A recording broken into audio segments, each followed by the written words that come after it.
Good morning, good afternoon, good evening to my beautiful people. It's your brother Casey Brown TV. So, guys, I beg if na your first time you pass this platform, make you try me, you subscribe, make you leave your hand for that notification bell for more videos and updates. And here we talk about some story about migrants and document issues and issues where they happen around the Europe side and outside Europe. Also, we dey talk about them for here.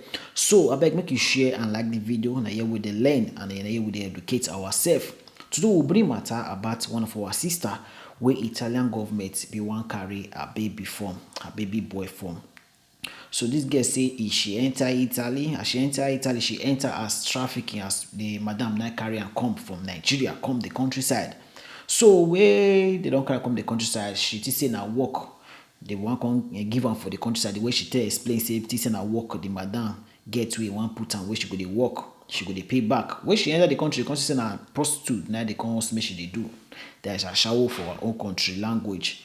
So na there she come go report for authorities. They come carry her put for one camp, women camp where they face trafficking and all those kind of things where they forced to go and do prostitution. So you get, say if they go report, get where police they keep them.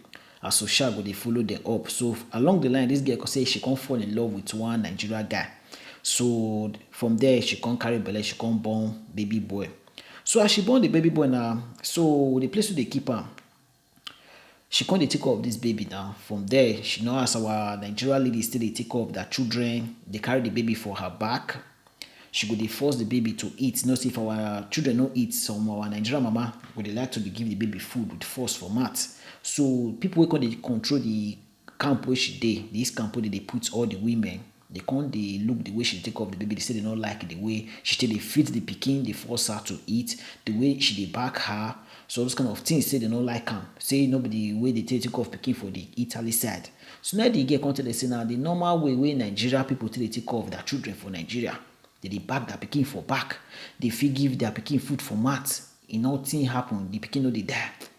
So because if Italy for Italy now, if your pikin no gree eat, they go leave am like that. Make you leave and give am water drink. But our Nigerian mama now will go force am. They put the food for her mat. Now so this girl say she take dey give her pikin food for the camp where they put them. So from there now they can't they get angry always. These are the people they take care of the camp. They can't dey vex, They can't go report for social. So one day, the way the matter come dey go, the day wey she come dey give her pikin food, the pikin come dey cry. Now they come burst the place, come carry the pikin for her hand. She come dey cry, dey beg. She say before they go fit carry this pikin for her hand, they go need to kill her before they go carry that pikin comot. They come say the pikin dey cry also, dey stretch im hand for im mama. So she come dey cry, dey beg, make they leave the pikin for her. So na so they come leave the pikin for that moment.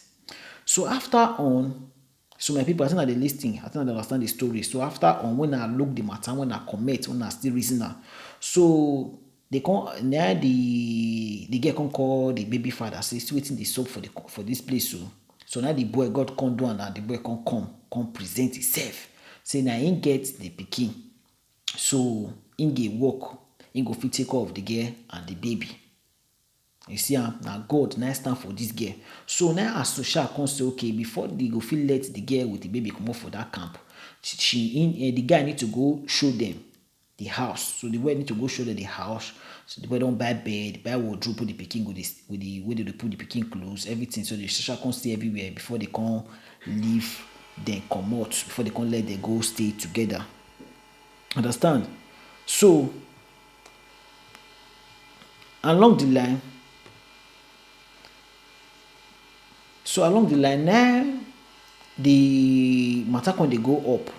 Now the court, they can't carry the matter go court. Court come they tell the Italian, that is human rights, the girl can go report for human rights organization. You understand? So all those human rights, that is United Nations. She go report this matter to them. Now they come to say for European Court of Human Rights, come say rules. They say the rule say Italy don't violate the rights of a Nigerian mother wey authorities collect her children for Rome for 2017. They don't collect many people children. That's Nigerian people. So now the court come they tell as the human rights they tell the Italian authorities say they don't violate the rights of Nigerian women for the countryside, which is no good to carry their children with force. which not good. Person, okay, make I still read some more. They can't say they say that they violate the right of a Nigerian mother where authorities collect her children for Rome for 2017. Two different Italian families now adopt the two children and they not allow her to see the pikin. Understand? They only allow them to see their pikin. Once a social don collect your pikin for your hand, you no go fit see that pikin till the pikin reach 18 years. Another person come help you train your pikin for the countryside. So we need to be careful for this kind of matter. So our pikin, we dey take care of our pikin well, make we hold them strong. Man or woman, no leave your no give woman belle for the countryside, can't leave am comot. Before you come there, they don't carry your pikin for your eye, for your back, where you na suffer. Understand? So no, if you know say in Alaba already making a place safe, because now this issue should they go on. If social they take care of your woman with the baby, they go dey put eye for that pikin body well because now social now they take care of the pikin and they buy baby food and they take care of the pikin and they give lesson and they get the treat pikin. So you not going to take care of the pikin where maybe they look the clothes, look the way they take care of the as in they come they look how that if the pikin is sick, the house where they put on if they clean or all those kind of thing. If the house they better, I think the house everything they wear for the house. Understand? So if everything they wear, they go feel they free you, they go. But if they see the pikin always they sick, one complaint or another, maybe for school, the pikin they complain about the pikin say the frequent wear for school. So matter go come they associate come they put eye for your pikin body. So maybe because you know they feed the pikin well or the pikin know they eat well, maybe complaint come they come from doctors or school. From there, so things don't they come up. So shall come they put eye for your pikin body. So if the man get work or you never they ask for help for social, no you and social no get problem. Once don't they help, don't they ask for support from the government like that social. Now be say you and they don't get banamish. If anything happen, they can come and collect that pikin. So they say they don't collect a lot, many Nigeria people, pikin bully Nigerians, understand? So we need to be careful. So now make this, where they go, this guy go report for United Nations. Now the European court can rule, say human rights rules say Italy don't violate the right of a Nigerian mother where authorities collect her children for Rome for 2017. Two different Italian families now they adopt her two children and them no allow her to see them. You see the bad part of it we need to be careful about. Understand? So the court condemned the Italian authorities, say them no appreciate, say the mother fit get different parents' keys, sake of the Nigeria background. Understand? So now so we take off our children.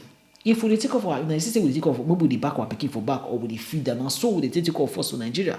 So when they leave us the way we take off our children, everybody get their culture. That is it. Everybody get their culture. So now they come to say, and for the Ogbonge ruling, the court say the Italian authorities no even consider the woman condition. Person wey be survive of trafficking and other make Italian compensate her. You see person wey fit survive for that trafficking, Italy no fit compensate her. They still go, they collect, they will see they force them to collect their children. Because women don't complain from, now trafficking. Now only women will come from that place. They don't go complain for social say now trafficking. They say I can't do for you. As they do, maybe the girl can't get belly along the line as boyfriend. So for them now, they will call they put out for your pikin. They say as now you na single mother now Italy now to put out for your pikin body to collect that pikin from your hand. So now make this human rights say they don't know if they compensate those women say person wey survive trafficking, person wey come beg na say the one that they against trafficking now see they collect that pikin where they see they give them joy. So papa have been a boyfriend or couples making a stand take off on our children way together. This boy come out we see say matter down the red. Now make this boy run come and say yes, in don't find job. Thank God say the boy still work because the one social don't they put out for your pikin. You must go bring bring things proof come. This boy go bring proof say he don rent house, he don buy bed, buy wardrobe. Social full am go see the house before they fit let that girl collect that, carry that pikin comot for that camp wey fit dey with the pikin. So we need to be careful with our children for the countryside. This girl cry come out. This one na news wey dey bring come out. BBC carry the news. So that make the human rights constant say Italy dey violate the rights of Nigerian ladies for the countryside to force them collect their pikin wey another family go adopt them. Person wey don risk their life for trafficking, person don risk their life for that Mediterranean, then she come get pikin for along the line. Then you wan collect the pikin, person wey still dey under una, una need to dey support. So mama, any support wey social dey give una, make una use that support for the pikin head well. No let the pikin lack, because all those people, once they don dey put eye for you, when they don dey complain for one thing to another, e dey bring the thing, the matter go dey increase all the time. Before you know, now they don come carry the pikin for your hand. Now many people they don carry their children for their hand. The women now they see they work out for one place, they find how they want to rent a better house, how they want to furniture the house before thing they go. Once the years don dey pass, the pikin don dey blend, another family don dey blend that. Once e don enter Italy people hand, they go just turn the pikin head against you. You know, so they come dey buy gift, they give am. Maybe the pikin room now they will pimp am well. Pikin go forget you. Now many all those black wey they see, where they say they don't blend. Now people they collect that, they don't collect that for people hand. You go see black now white they take off there. They don't want come out for your hand. So we need to be careful with our children for the countryside. We need to be careful. Take care of your children very well. If na your last drop, is not take care of that pikin. No go ask for support for social. But if you want ask for support, make sure say this some social, some good, some just today. Once they don't they complain, because once they don't they complain for school, then the social they go they call they tell. Social now come they complain for you. Once that matter don't increase, if na baba social now they don't carry the matter go court. Before you know from court, once they don't say sign book, no go sign any book. Wey they just carry come say sign this book. Now so one woman one go sign book. If she get lost, she no put one for that book. That signing before when lawyer go read that book, say before as you sign that book, they for your collect your pikin. You know go see that pikin get 18 years. She get lost, she no sign. She just say I know the sign because she say she no want, you no understand anything. She no go sign. If the lawyer no fit read the matter before she go sign, she no go sign. So when she carry the book go meet lawyer, lawyer say never you sign that thing. This thing is I will say you sign and you give them that instantly for your carry because you don't sign say carry my pikin because you don't know the what's the right for the book. So once social they carry they go court, you need to be careful. Some social your goods, but social don't do once you just they misbehave for the camp, or you don't they do anyhow, they concentrate for your pikin, they take care of your pikin well, or the waiting they support you they give you, they take care of the pikin well. Once social don't the people don't they complain about that, it don't set. So mama and papa making that point together, making that even to go ask a social assistance is still the risk. It's still the risk, but we need to take and low. I know say the countryside no easy. No be say you no fit ask, but the kind of social, some city social, understand? Assistance social, some city assistance social, they don't want hear anything. Understand? They feel they follow they smile, but for your back, be careful. Once they don't they complain, they tell you say this one your house no good, this one you just stay far from them. No, they ask them support again. They manage and they go, because once you they ask them for support, it don't finish. So for you, when they give you don't give girl belly na the girl still dey camp. When you be careful, stand for that pikin, stand for that girl and your pikin.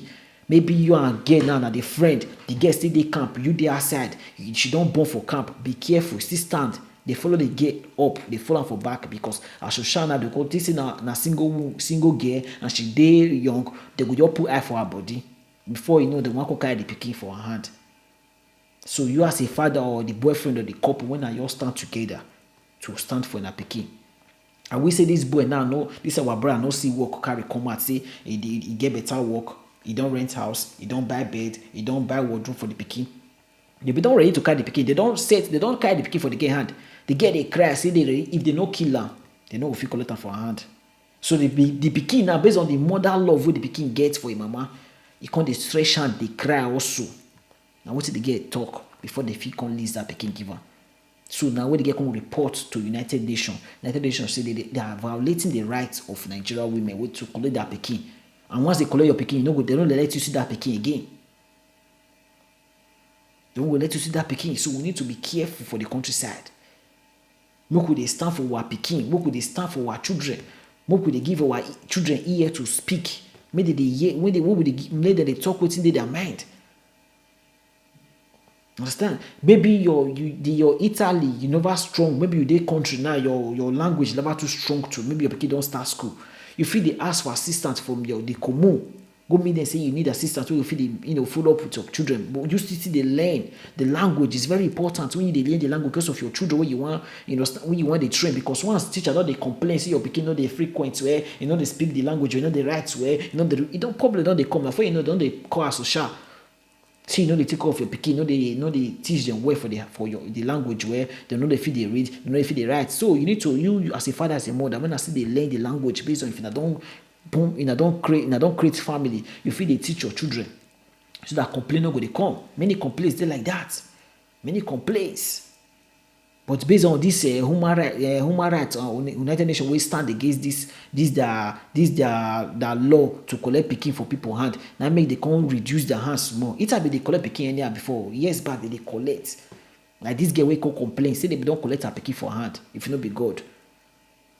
Say once they feed pikin, that guys our Nigerian mama they feed pikin with hand. The pikin they cry.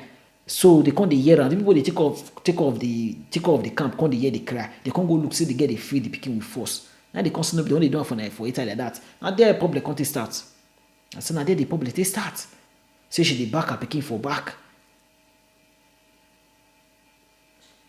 So we need to be careful. We need to be careful. Make we dey take off our pikin. Any assistance where they give you to take off your pikin, take off that pikin where if no be so. Now you and social go can't get problem. Once social don't get problem with mama and papa, it is hard very well because social they strong. Once social don't call the pikin for your hand, people just it be like list. People want adopt the children. They list. They many people will never born with the fine pikin. Anyone we come to your collect. They say for this Europe, we now many children don't miss. Children don't miss. Mostly migrant children we don't miss. They say the highest country in Italy. Italy. So we need to be careful who your pikin where. Teach your pikin. Make your pikin show your pikin self-love. So that if they come, they won't call your pikin. Where your pikin go cry, say mama and papa, they go release them for your hand. So you need to show your pikin love. Make you take care of your pikin very well. If then your last sweat, stay hustle, take care of that pikin, they don't. Because that your pikin might be your future. So guys, this is not the matter where they grant today. You see, the matter where they grant. Nigerian women wey born for Italy face risk to lose their children for adoption or make government collect am. They are facing risk. So mama wey you see dey camp, wey be single mother wey dey camp for the Italy side, abeg play low, take care of your pikin very well. Papa wey you know see your woman still dey camp, you dey outside, try make you dey put ear the year making at the put ear for ground the year with the sub for ground because these people once as social don't they put eye for na matter in the hard.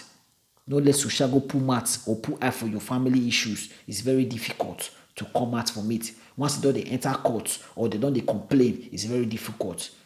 It's very difficult. So we need to be careful. We need to be careful with our children.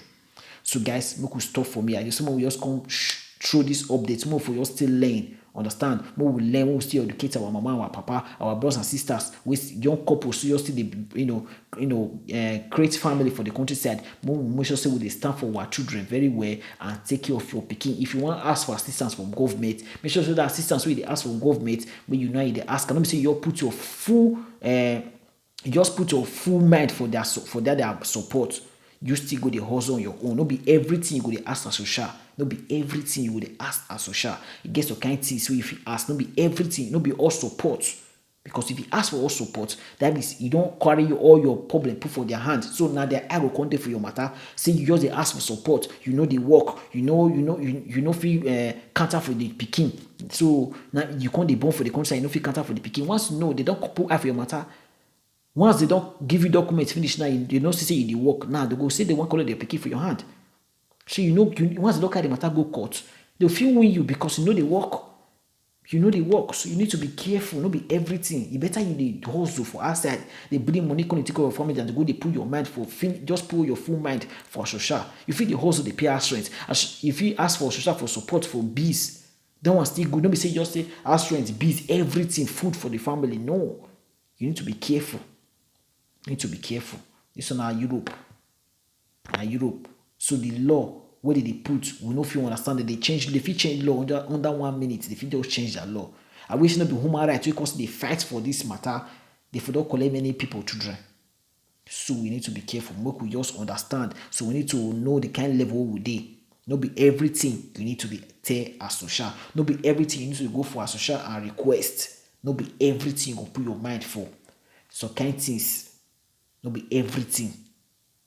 Because once you put your full mind for a social go still put their full mind for that pikin. They watch the pikin, how you dey take care of that pikin. So because you don't carry your matter give them, say you no get nothing to take care of the family, you no get anything to contribute for that pikin. So then now go say, okay, we get family, we get people they look, we get money, we get people they already pay us to bring the pikin come for them. So now we say they go they put that for your pikin to carry go give that family, we go feel take care of the pikin. They go say they go take care of the pikin till 18 years. 18 years, you no go see your pikin no go recognize you again. Get Nigerian women they collect the pikin for 2017. You never see pikin till today. For all the suffer, he say she go complain say the traffic car finish. Now traffic and I carry come, make she come prostitute, but she no want do one. But she come born now, but they say carry pikin for hand. So now make the United Nations say, in not compensate that woman. Now need to compensate the woman. Person wey still survive this trafficking issue. Now still come carry a pikin. Which now want kill the person. Now heart attack. Now want give that woman. People they lose their life like that. So now make the human rights organization they talk say, may they change that law. May they change that law. So we need to, calm down and play solo. Play solo. Put your eye for your pikin. Put your mind. Put everything for your family. Counter for your family. No put your full mind for government money. Because once you don't put your full mind for government money, they look at your family. That be say you don't carry your matter, go give them. They go come put your eye. Go be like camera there for that family. They look at your family. How you take care of the family, they work. They pay bills. You want actually feed the pikin, the children. So you need to be careful. Not be everything you need to go complete there, social. Now it gets you feel they pay half. Social will feel they give you half. It's very important. So make we hold our children so strong for the countryside. And it's still good to get better lawyer who will fit stand for you. Get better lawyer. Get lawyers who go fit stand because now so the one woman now where they say they want call her pikin now. You see when you go carry the book give lawyer say still book they give me lawyer say you get say send that book. I wish you send that book. They for don't collect your pikin.